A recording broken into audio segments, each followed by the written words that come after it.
I was about to record an I give up video, and then Derek's like, we're going in here real quick.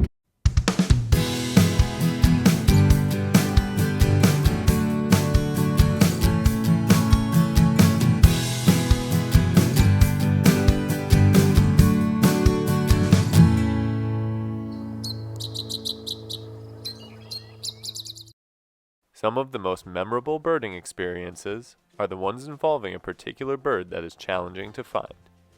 This can be because of the rarity of the bird, the difficulty of the terrain, or the fact that for some unknown reason, it just proves to be elusive. This was the case when we went to Corpus Christi, Texas, in search of two rare birds, with one being the Cattle Tyrant, and the other being a Bar-tailed Godwit. The Tyrant was easy for us to find.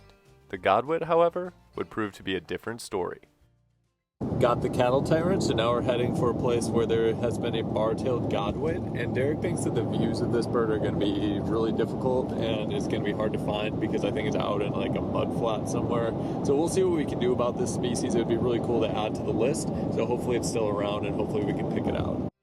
Found primarily in Europe, as well as the coasts of other continents, Bar-tailed Godwits are extremely rare in the United States everywhere with the exception of Alaska. Interestingly, a Bar-tailed Godwit had been staying in Texas for several months along a particular stretch of coastline. Derek had already seen this same bird on his last trip to Texas, but I still needed it for my life list.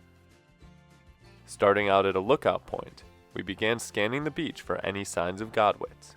Seeing some birds in the distance, including a roseate spoonbill, we quickly moved on to try to find an easier viewing point. So we're now looking for that Godwit. We checked another spot, didn't see it there, so we moved down further. It's very windy. I think it's going to be hard to pick this thing out. We got a lot of beach to scan, so let's get going. Walking onto the beach in this new area, we found a few coastal bird species, including a laughing gull and an interesting shorebird, the long-billed curlew. We also located a species that made us very excited for a second. Just got on a marbled Godwit, which we got really excited about, but it's not the bar-tailed that we're looking for, so I think we might try going back down that way and see if we can look back toward this direction. The other day someone had it somewhere along the stretch. There's just a lot of ocean to search through. Finding one Godwit, but not the Godwit we were looking for, we moved to yet another vantage point to try and scour more beach we hadn't searched through yet. Got a couple Godwits out here we're gonna investigate, but we gotta go down a little bit further because it's pretty backlit. After walking a treacherous trail that involved some bushwhacking, we got to the beach and started picking through the hundreds of gulls and shorebirds. Here, we met two other birders named Gary and Ann, who had already tried to find this particular bird numerous times. Together, we checked out the birds on this stretch of sand. Most of them were laughing gulls and willets, but there were a few more Godwits. Again though, all were marbled. We checked that area along the ocean pretty thoroughly, and we could not find one that looked definitively like the bar-tailed Godwit. We did find a lot of marbled Godwits, and we encountered some birders that seemed like they're really good that checked the whole area and said that they didn't see it either. So we're going to check this soccer field where it's been going before. They're going to check another area too, and we're going to reconvene if we find it someplace. But we'll see what happens. I think we're starting to kind of run out of time a little bit, but we'll give it a shot at the soccer field and see what we can do. Yeah, they said, what was it, their sixth time? It was a lot of times. They're from New Mexico. They've been down here a bunch, so I was like, dang, I feel like this thing got a lot harder to find. Because when I had it, it was just by the soccer field. I guess you were lucky. Yeah, I guess so. We arrived at the soccer fields to the sight of numerous birds picking through the grass. While they were in fact shorebirds, they were all long-billed curlews. Again, not the species we were looking for, but these individuals were extremely obliging, making it really fun to spend some time viewing them. The long-billed curlew is North America's largest shorebird and can be found in and around the Great Plains during the breeding season and in more coastal and open areas farther south in the winter. Males and females look similar, with speckled cinnamon plumage.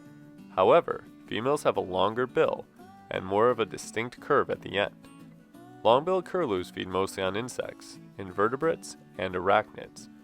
Nests are made in a scrape, often near some sort of landmark such as a rock or shrub, and females leave the young after 2 to 3 weeks. The male alone finishes raising the chicks. No bar-tailed Godwit at the fields, but did get some phenomenal views of curlews. They, for some reason, came right up to the truck. Don't know what the story is there, but we got to see them nice and close. Definitely the best looks I've ever had at longbill curlews. With time starting to tick away before we would have to leave and get packed for our trip back up north, we got some news that changed everything. Just had a major breakthrough in the Godwit case. Someone reported it at 11:30 at a place we haven't checked yet, and guess who it was?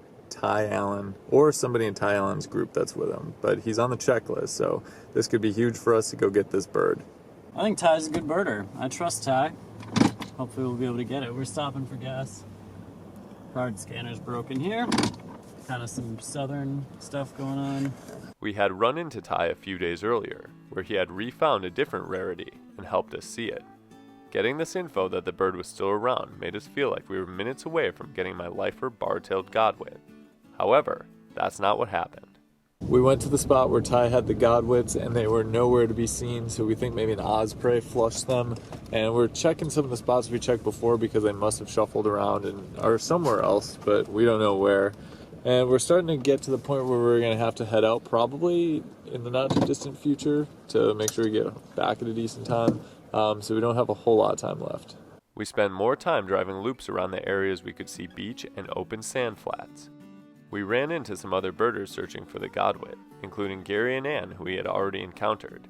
They had a new lead for us. Updates, we met another guy named Gary who's looking for the Godwit, and he has not seen it yet. We encountered Gary, who we met the first time, and he said that he saw something that could have potentially been it, but didn't get a good enough look at it, and said it flew toward one of the places we already checked, so now we're going back there. So it kind of seems like a wild Godwit chase right now, and I'm hoping it culminates in finding the bird somehow, but I don't know. It's not looking that likely, but if we do find it, it'll be epic with how much work we put in. We walked more of the beach, which was at low tide, finding great-tailed grackles, lesser yellowlegs, and willets, but yet again, we struck out on our target bird. It was at that point we decided to call it quits and started making our way back to where we were staying in South Texas. As we were about to drive over the bridge to officially mark the end of our journey, Derek decided to pull off into a parking lot with a view of some sand flats. This proved to be a game-changing decision. You seem excited. We were about to drive back. We pulled over, just checked to give it a last effort. We got a flock of Godwits, so we got to pick through these, see if we can find the pale one. We looked through all the marbled Godwits, trying to find one that looked slightly more pale. Eventually, one of them stuck out to us. Bro, I think we got it. We got it. It's in a group of Godwits. That group of Godwits we couldn't find the whole day. We were literally leaving. We said we're done. I was about to record an I give up video, and then Derek's like, we're going in here real quick. And then the flock of Godwits was out there, and it took us a long time to pick it out, but we picked it out, and it looks way different than the marbleds that are out there when you get a handle on the ID features. So that was the epitome of a last minute lifer for sure. Let's go. Always make that one last stop. We were literally on the way out, getting on the freeway to go back, and there's a little frontage road. I'm like, we're going to check it out one last time. Found the Godwit flock, found the bar-tailed. Let's go. The bar-tailed Godwit summers in the Arctic, moving south in the winter months. During this migration, some groups only travel a short distance, but others that nest in Alaska make epic non-stop flights to Australia and New Zealand, with one known individual traveling over 8,000 miles over the span of 11 days of continuous flight. When leaving their breeding grounds, some birds can stray to the coastal United States, where they will often join other Godwit flocks. Bar-tailed Godwits have a more striped pattern on their back compared to other Godwits, with a namesake dark barred tail. In breeding plumage, adult males are bright cinnamon, while non-breeding birds are gray, without any cinnamon color. Bar-tailed Godwits can be found on mudflats, beaches, tundra, and fields where they feed on insects, crustaceans, small invertebrates, plants, berries, and seeds. While watching the Godwit, we alerted other people to where the bird was, meaning Ann and Gary finally got to see it too. How many times did you guys try to see this thing?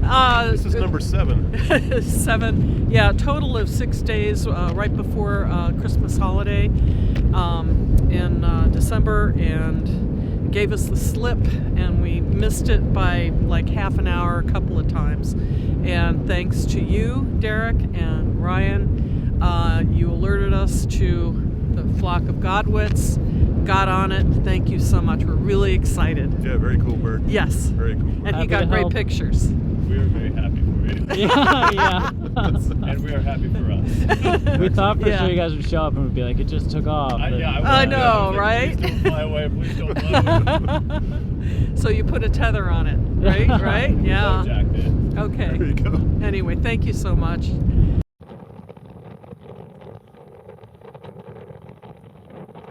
That was insane. We were literally about to leave. We were leaving, actually, in the process of leaving, and Derek noticed that there was a bunch of birds out there, and it was a Godwit flock. And then I was the one that picked it out, even though I've never seen one before, so, you know, heroes all the way around. Uh-huh. Yeah. This was such a last minute lifer thing. Like, we were literally on the freeway. I was like, let's just check the frontage road just because we've been checking everywhere. And as soon as we saw that Godwit flock, I was like, it's gotta be in there somewhere. So it did take a really long time to pick it out. But eventually we got it, and we got Ryan's lifer Bar-tailed Godwit. Let's go. Let's go, Bar-tailed. Bar-tailed, buddy. Out of all of the times we had almost missed out on birds only to actually find them in the end, this one was probably one of the most memorable. The insane amount of effort we put into finding this bar-tailed Godwit was totally worth it to add this rare bird to my life list, and what truly was a last-minute lifer. Do you have any last-minute lifers? Let us know in the comments below. And as always, thanks for watching. We'll see you next time on Badgerland Birding.